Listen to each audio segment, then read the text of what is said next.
اچھائی کو لے لیجیے اور برے پہلوؤں کو اس کے چھوڑ دیں۔ السلام علیکم فیض بھائی، جمعے کے لیے عورتوں کا کیا حکم ہے؟ مطلب خطبے کے بغیر تو جمعہ کی نماز نہیں ہوتی،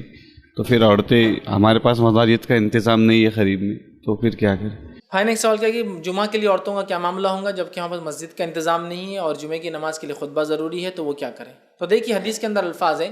5 لوگوں پر جمعہ نہیں ہے، پڑھنا چاہے تو پڑھ سکتے لیکن جمعہ ہے ہی نہیں، ان سے پوچھنی ہوں گی اس کی، عورت، غلام، مسافر، بچہ، ٹھیک ہے، ان پہ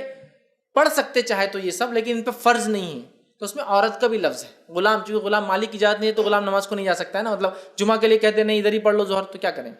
تو عورت سے پوچھنی، تو عورت چاہے تو جمعہ کی نماز پڑھ سکتی ہے اور بیمار ہے اس کے اندر، مسافر، بیمار، بچہ، عورت اور غلام، ٹھیک ہے، 5 لوگ ہیں جو جمعہ نہیں پڑھیں گے،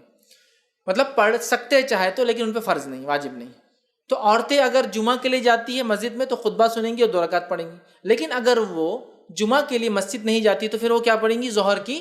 4 رکعت، یاد رکھیے جمعہ گھر میں نہیں ہوتا، جمعے کے لیے مسجد ہونا ضروری ہے اور خطبہ ہونا ضروری ہے، ٹھیک ہے؟ تو لہٰذا عورت جو گھر میں پڑھتی ہے وہ ظہر ہی پڑھیں گی، اس کے لیے جمعہ نہیں ہے، لیکن اگر مسجد میں انتظام ہے خطبے کا، بیٹھنے کا، نماز کا، تو پھر عورت ضرور، میں کہوں گا جمعہ کے لیے ضرور مسجد جائے، خطبہ سنے اور امام کے ساتھ پڑھے، لیکن اگر نہیں کر سکتی تو انشاءاللہ اس سے پوچھنی ہے، اگر وہ گھر میں پڑھتی ہے تو پھر وہ صرف کیا کریں گی؟ 4 رکعت ظہر کی، مطلب ظہر پڑھیں گی، پھر اس کے موقعہ سنت وہ ساری چیزیں کر کے وہ ظہر پڑھیں گی اور وہ جمعہ نہیں۔ بہت ساری بار عورتیں غلطی یہ کرتی ہے کہ جمعہ کے دن جمعہ پڑھتی ہے گھر میں،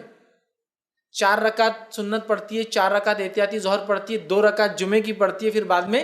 2 رکعت اور 2 رکعت کر کے وہ پڑھ کے 14 رکعت پڑھتے جمعے کی۔ تو جمعہ کی اگر عورت مسجد نہیں جاتی ہے تو گھر میں عورت کی جمعہ کی نماز وہی ہوں گی جو ظہر کی نماز ہے، اور یہ مسئلہ اس مرد کے لیے بھی ہے جو مرد جمعہ نہیں پا سکا سفر کی وجہ سے یا کسی جگہ جانے سے یا کسی مصروفیت سے یا غفلت سے یا نیند سے یا کوئی مصیبت سے کوئی پریشانی سے، وہ شخص بھی پھر کیا پڑھے گا؟ ظہر پڑھے گا، جمعہ نہیں پڑھے گا، ظہر پڑھے گا،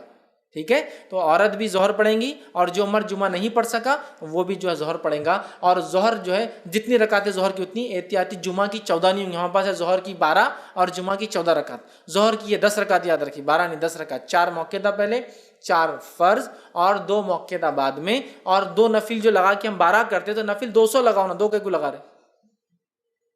4 سنت بولتے ہیں، 4 فرض، 2 سنت، پھر 2 نفل، 2 کیوں نفل؟ 200 لگاؤ، 20 لگاؤ، 2000 پڑھو، آپ کیا مسئلہ؟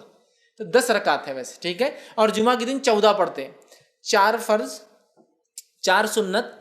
4 ظہر کی جو فرض ہے اس کو احتیاطی ظہر سنت اور پڑھتے تو 8 پہلے پڑھتے ہیں، پھر 2 جمعہ کی پڑھتے ہیں اور بعد میں 4 پڑھتے ہیں، یاد رکھیے جمعہ کی 14 نہیں ہے، جمعہ کی 8 رکعت ہے، 2 موقعہ پہلے، 2 جمعہ کی فرض اور بعد میں 2 رکعت کر کے 4 موقعہ، جمعہ کی 8 رکعت ہے، لیکن یہ جو جمعہ پڑھیں گا مسجد میں اور خطبے کے ساتھ، لیکن اگر جمعہ کسی کو نہیں ملی تو وہ ظہر پڑھیں گا، مرد ہو یا عورت ہو، ان کے لیے گھر میں اگر نماز پڑھتے تو وہ ظہر کی نماز جیسے پڑھتے ویسے ہی پڑھیں گے انشاءاللہ۔